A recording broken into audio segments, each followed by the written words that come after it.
Hello everyone. So this is our K-12 kit and today we will be working on the project IR Security Alert. So let's see how it's done.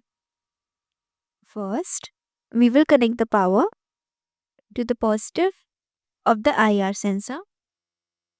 Then its negative to the ground. Then its output to the positive of the buzzer. And then its negative to the ground.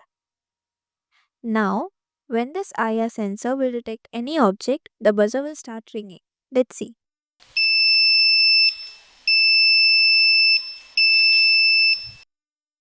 The buzzer will keep ringing as long as it keeps detecting an object.